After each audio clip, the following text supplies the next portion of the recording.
अस्सलाम वालेकुम।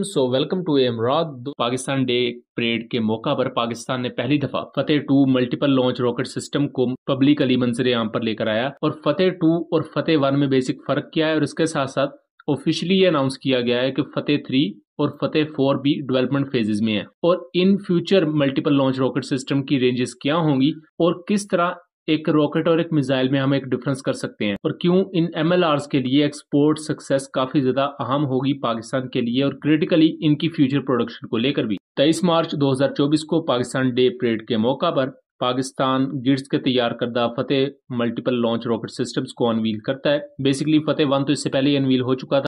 2021 में इसका फर्स्ट टेस्ट हुआ था और उसके कुछ अर्सा बाद इसे इंडक्ट कर लिया गया था। फतेह 1 की जो रेंज है वो 140 किलोमीटर के अराउंड थी, जबकि 2023 की एंड में पाकिस्तान ने फतेह 2 का तजर्बा भी किया था, और फतेह 2 की जो ऑफिशियल रेंज बताई गई थी वो 400 किलोमीटर के अराउंड थी, और इस पर मैंने उस वक्त वीडियोस भी बनाई थी, उनका लिंक डिस्क्रिप्शन में दे दूंगा। फतेह 2 के बारे में अभी तक बात की जाए तो चाइना को छोड़कर इस पूरे खित्ते में ये लॉन्गेस्ट रेंज रॉकेट सिस्टम है जो कि किसी भी मुल्क के पास मौजूद है। और फतेह 2 की रेंज इतना और इतना accurate multiple launch rocket system अभी इंडिया के पास भी नहीं है। डेवलप इंडिया जरूर कर रहा है, पिनाका सीरीज के कुछ next generation rocket systems develop कर रहा है। उसके अलावा कुछ और रॉकेट सिस्टम भी हैं जो कि हैवी कैलिबर के होंगे, उसके साथ साथ लॉन्गेस्ट रेंज होंगे, वो इंडिया डेवलप कर रहा है, बट अभी तक वो बने नहीं है। जबकि फतेह 2 पाकिस्तान इंडक्ट कर चुका है, क्योंकि परेड में या पाकिस्तान डे के मौका पर वही चीज सिर्फ दिखाई जाती है जो इंडक्ट हो चुकी होती है। जो चीज अभी टेस्टिंग फेजेज में होती है या एवेल्युएशन फेजेज में होती है उसे नहीं दिखाया जाता। अगर फतेह 2 और फतेह 1 के दरमियान बेसिक डिफरेंस की बात की जाए तो फतेह 1 को अगर देखा जाए तो इसमें एक वक्त में इसकी एक व्हीकल पर 8 रॉकेट्स कैरी किए जा सकते हैं, और इन रॉकेट्स को आप देख सकते हैं 140 किलोमीटर की रेंज के साथ आते हैं। जबकि अगर फतेह 2 को देखा जाए तो इसकी एक व्हीकल पर सिर्फ 2 रॉकेट्स को कैरी किया जा सकता है। लेकिन अगर इन रॉकेट्स को देखा जाए तो ये आपको काफी ज्यादा बल्कि नजर आएंगे, और इनकी रेंज भी ऑब्वियसली 400 किलोमीटर के अराउंड है। और इसके साथ साथ ये इनर्शियल नेविगेशन सिस्टम को यूज करते हैं, सैटेलाइट कम्युनिकेशन के थ्रू भी अपने टारगेट को हिट कर सकते हैं।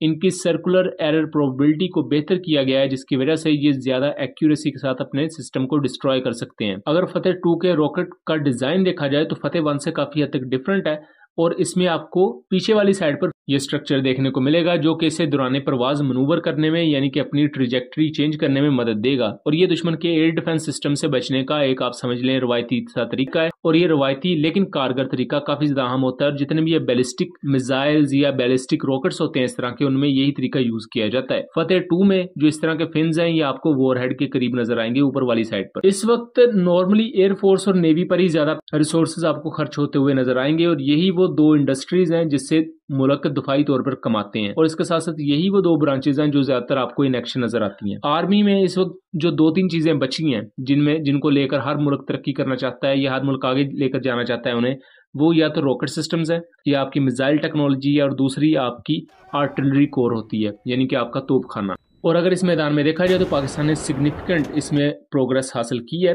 इसके साथ साथ पाकिस्तान ने यह भी अनाउंस किया है कि फतेह 3 और फतेह 4 guided multiple launch rocket systems भी इस वक्त डेवलपमेंट फेजेस में है। जो फतेह 3 मल्टीपल लॉन्च रॉकेट सिस्टम है उसकी रेंज 450 से 500 किलोमीटर के दरमियान होगी, एंड ऑब्वियसली उसका डिजाइन काफी हद तक फतेह 2 जैसा ही होगा। लेकिन जो फतेह 4 है उसकी मैक्सिमम रेंज काफी ज्यादा मैसिव बताई जा रही है, 750 किलोमीटर, और ये बहुत मैसिव रेंज है।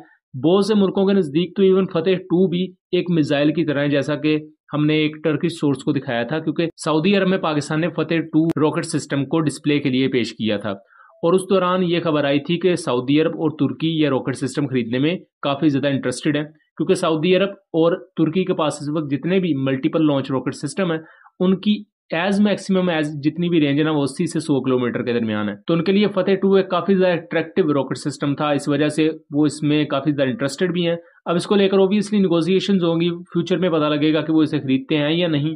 लेकिन उस वक्त कुछ टर्किश सोर्सेज ने फतेह 2 को एक रॉकेट सिस्टम के तौर पर नहीं बल्कि मिसाइल सिस्टम के तौर पर पिच किया था। तो ऑब्वियसली उनके लिए ये 400 किलोमीटर की रेंज वाला रॉकेट एक मिसाइल ही है, जबकि हमारे लिए वो एक रॉकेट है, क्योंकि हमारे पास उससे लॉन्गेस्ट रेंज की स्टिक्स मौजूद हैं। सेम इसी चीज को अगर फतेह 4 के पस मंजर में देखा जाए तो जिस मल्टीपल लॉन्च रॉकेट सिस्टम की रेंज 750 किलोमीटर हो वो काफी ज्यादा बड़ा खतरा पोसेस करता है, और इवन ये जो फतेह 1 है यही अच्छा खासा खतरा है। और फतेह 2 को देखा जाए तो वो आउट मैच करता है पूरे के पूरे जनूबी एशिया में मौजूद मल्टीपल लॉन्च रॉकेट सिस्टम्स को।